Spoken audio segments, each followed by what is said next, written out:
Welcome back to the deep dive.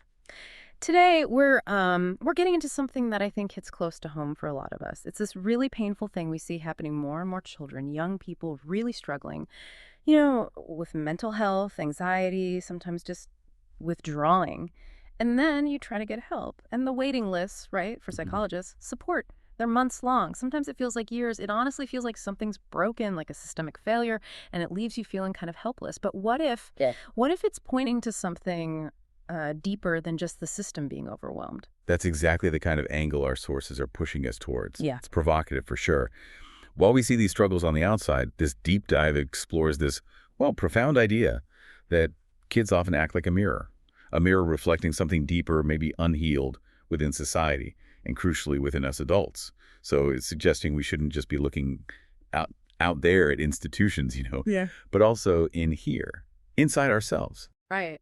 So that's our mission for this deep dive then, to really unpack that idea, which, yeah, it can be challenging to think about. We'll look at some specific examples, sometimes quite heartbreaking ones, from the material we've gathered. And the goal is to see, well, what unexpected solutions might pop up when we shift focus away from only external fixes towards like internal transformation. Where does real healing maybe actually start? Okay, so let's start with that core idea, the child as a mirror to our soul. It's almost spiritual, isn't it? This notion that what we suppress, what we adults haven't dealt with in ourselves, haven't healed or accepted, it somehow becomes visible in our children. You might see it in their eyes, their behavior, their suffering even. It's like they're echoing our own unspoken inner stuff, making it real. hmm And what's really striking is how this isn't just individual, it scales up.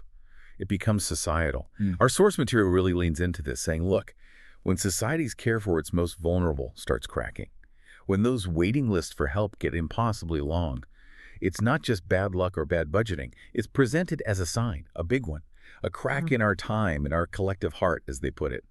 It means something more fundamental is off, you know, Yeah. not just the logistics. Yeah, and the stories really bring that home. There's this one example really poignant about a boy. After the pandemic, he just stopped leaving the house completely. His parents were understandably desperate, trying everything, school, friends, nothing worked. He'd just sit looking out the window, like the world outside was terrifying. Yeah. His mom tries to get a psychologist, right? 6 months. Wait, 6 months.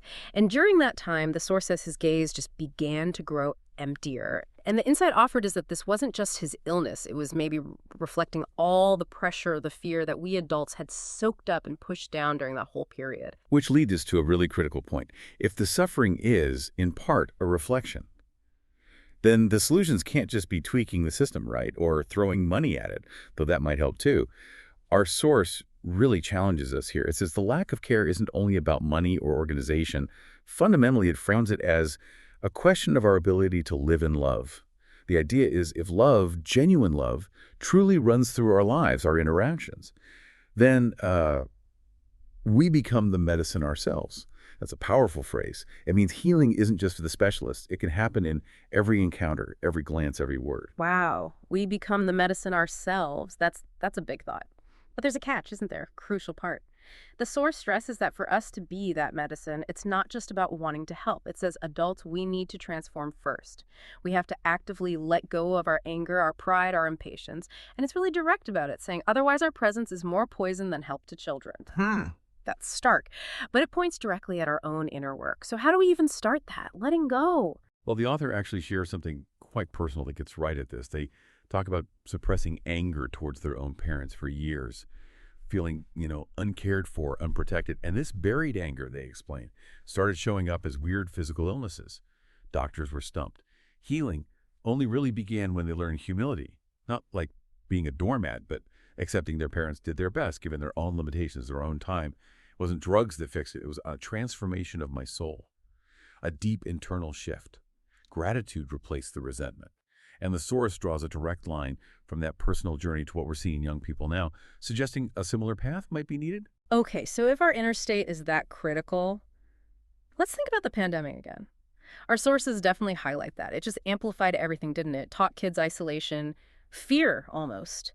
And then when things opened up, they weren't always ready. They were carrying fear in their hearts, which turned into anxiety. But we adults, we kind of expected them to just snap back, return to their old ways. But the source makes a great point. The old ways no longer exist. Everything changed. Fundamentally, they were facing a different world. Yeah, and that often leads people to ask quite rightly, okay, but what can I do? I'm not a therapist. It's a fair question. And the response from our source material is actually really comforting and empowering. It says simply, each of us can be a healer if love settles in our hearts. It even connects it to that old wisdom, perfect love casts out fear. And it identifies fear as like the greatest virus destroying our youth today. So it's suggesting our own capacity for love, when we cultivate it, is maybe the strongest medicine we have, not just expertise. And there's another story that really shows this in action, doesn't it? Yeah. About a mother working in healthcare, just totally burned out during the pandemic, exhausted, coming home, irritable, not much left to give, even though her kids needed her. And over time, her daughter started self-harming. Now, initially, the mother saw it, like many of us would, a system failure, a cry for help she couldn't get. But the change happened when she started prioritizing her own soul care, as the source puts it. Little moments of daily prayer, seeking inner peace, strength, and slowly the whole feeling in the house shifted. Her daughter started painting again. The wounds healed. It really drives home that message. It was not the system that brought healing, but the love within her. And while we absolutely have to acknowledge the reality of those long waiting lists, they're real, they're distressing, our source pushes us to ask a pretty fundamental question. How much would change if, instead of endless surfing in cyberspace, every parent spent an hour a day in real conversation with their child? It emphasizes really listening, not just hearing words, but listening with our hearts. A child who feels truly heard, accepted, loved for who they are. Often, that presence is more vital than anything else. It's foundational. Right, but that level of presence, it's hard for us adults, isn't it? Let's be honest. Our own souls feel overwhelmed a lot of the time. We're carrying our own stuff, our own wounds. Yeah. And that makes it really challenging to consistently offer that deep, unconditional listening. Which brings us back to what the source calls the critical role of spiritual practice. Exactly. It's not about being old-fashioned. The source frames things like prayer, meditation, inner humility as, well, like basic means of hygiene for the soul, like washing your hands, but for your inner world. Because if we don't regularly cleanse our consciousness, that dirt of anger, fear, and pride just builds up. And then, the source argues, we look around and wonder why our kids are anxious and chaotic. It draws a really direct line between our inner hygiene and their well-being. That's quite a connection. It makes me think of that quote, that really chilling quote from a young boy in the source material. He said, "No one listens to me. I'm just a number on a waiting list."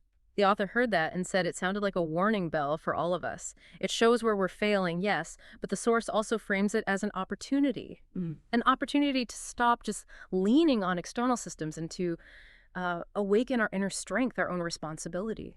Yeah, it reframes the whole crisis, not just as a disaster, which it feels like sometimes, but as a mirror that shows us that we need to grow. The system itself, the source suggests, is ultimately just a reflection of our consciousness. If fear is growing in us, collectively, the system starts to buckle. But if love grows, it transforms the system from the inside out. So the answer isn't just fixing parts. It's about changing the consciousness that creates the system in the first place. And this is where that interesting analogy comes in, the one about quantum physics. Now, obviously, our source isn't making a hard scientific claim here. It's using it as a metaphor, right? Exactly. It's an analogy. Okay. So the idea is that consciousness influences reality, meaning just like how observing something tiny can change it in physics, maybe our collective inner state, our consciousness, shapes the reality we experience. When we're stuck in low vibrations, fear, anger, that kind of thing, reality feels tough, chaotic. But when we work to raise our consciousness, cultivate compassion, gratitude, peace, the source suggests the actual structure of reality can shift. And the most immediate proof of this, the source argues, is children. Children sense it most quickly. It's undeniable.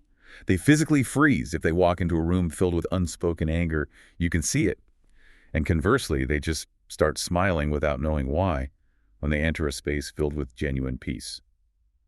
That visceral reaction, the source says, is proof that our inner work is the greatest service we can give to society. Maybe we can't personally shorten waiting lists or build new clinics overnight, but we can open our hearts. And that, the source concludes, is where real change begins. Okay. Wow. This has definitely offered a profound shift in how we might look at things, moving away from just trying to fix the external systems and looking much deeper towards internal transformation as the real starting point for helping our kids. That's the core message, really. True care, the kind kids need, does not begin at the door of the doctor's office. It begins within us. And it emphasizes those simple, powerful acts. One warm look, one hug, one quiet listening can change more than months of therapy. It's about that human connection. So, the final thought for you listening today, if this perspective holds true, if the solution to this crisis of care is maybe simpler, but also much more personally demanding than we thought, if it really is about starting with ourselves, healing our own souls, finding humility, seeking gratitude, so that, as the Source puts it, our lives shine with the light that children need, what could our world actually look like if we each truly committed to that inner work? Maybe. Maybe they aren't just waiting for a perfect system. Maybe they're waiting for love,